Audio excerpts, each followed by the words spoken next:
He was born on October 15th, 1938 in Abeokuta, Ogun State, southwest Nigeria. His nickname was Simon Templar. He was an Abiku for he came twice. He first came in 1935. His name was Hildegard, but alas, he died 14 days after.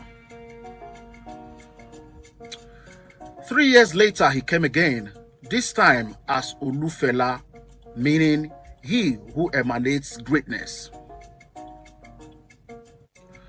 His mother, Fumilayo Ransom Kuti, had met the oracle, who disclosed that Fela Olusegun Ransom Kuti was going to live an eventful yet turbulent life.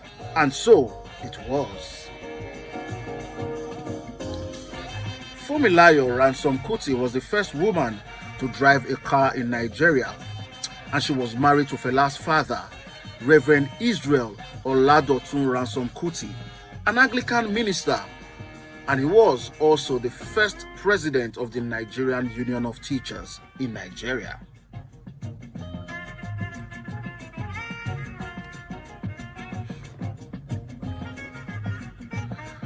Fela was a middle child, having been born between two doctors, Olikoye and Beko Ransom Kuti. Like his brothers, he was sent to study medicine in London.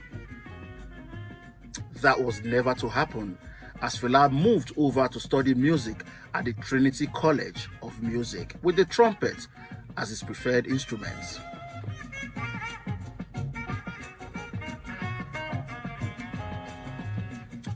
He formed the Kolalo Beatles in 1958 alongside his close friend J.K. Brymer.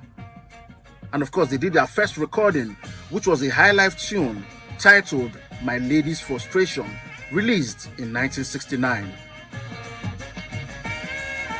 Fela did his music internship under the tutelage of legendary trumpeter Victor Olaya and his band known as the Cool Cats.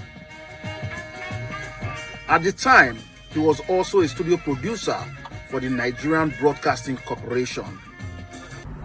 Fela must be misunderstood by some. Well, because of the picture they felt they created.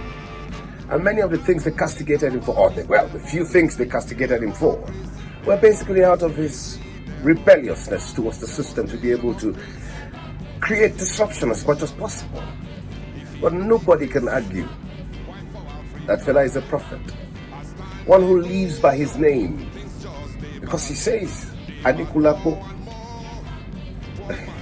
holds death in his pouch and he can never die.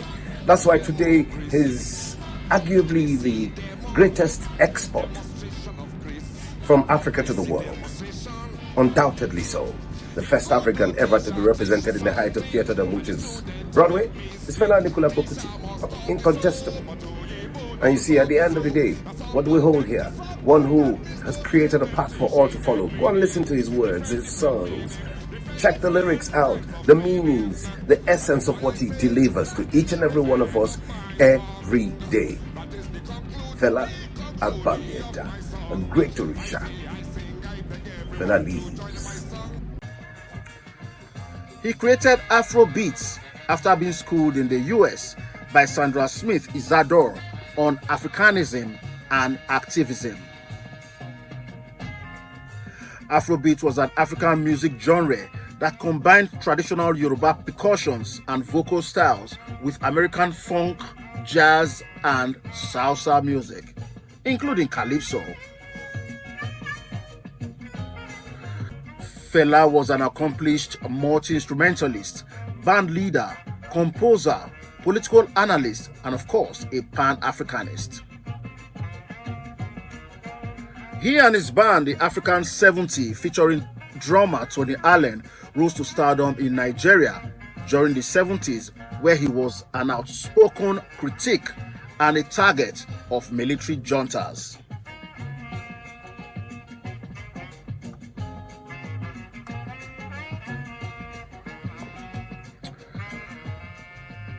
He formed the Calcutta Republic, a commune which was home to many who were actually connected to his band, He also had a recording studio in there at the Kalakuta Republic.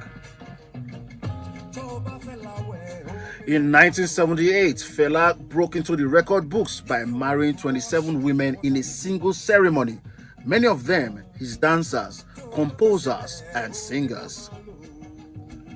In 1979, he formed his own political party known as the Movement of the People (MOP) and declared himself its presidential candidate.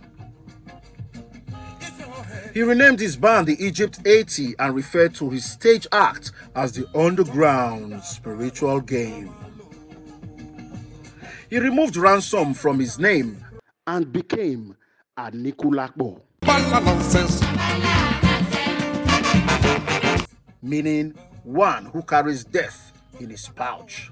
You see, Baba was an extraordinary man. He was arrested over 200 occasions and spent time in jail, including his longest time in jail of 20 months after his arrest in 1984.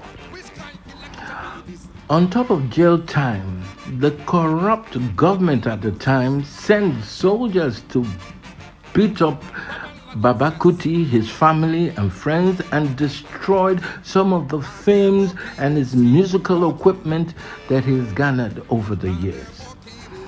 I also encountered a bit of what Baba went through, but never, ever in the magnitude of what he went through in the hands of the military juntas. Today, I feel he's richer in debt than he was alive. He obviously was a very huge influence in my music and my stand against the many injustices in the land. Personally, I can never forget Baba Fela in a hurry. Never. Okay? If I'm writing my story today, I'm sure he's going to feature prominently in my humble beginnings because so many things went on between me and Baba. That's for later, of course.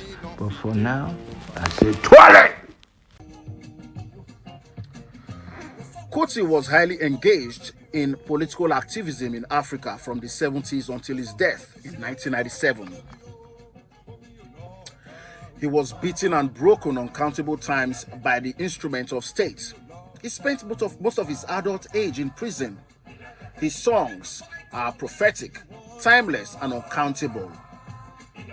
His collections include Why Black Man They Suffer, Open and Close, Shakara, Ruffo Fight, Water No Get Enemy, that is the tune you are listening to right now. There was Zombie, Sorrows, Tears and Blood, Original Sofa Head, Unknown Soldier, Army Arrangement, Beast of No Nation, Clear Road for Jaga Jaga, Suffering and Smiling, and loads of others. Fela Anikulapo Kuti died on Saturday, August 2nd, 1997. He was only 59. And I remember his last child, Sheun Kuti, proclaiming at his burial that Fela, the acronym meant Forever Leaves Africa. Rest on, Abamieda, the one who carries death in his pouch. Fela Kuti, props!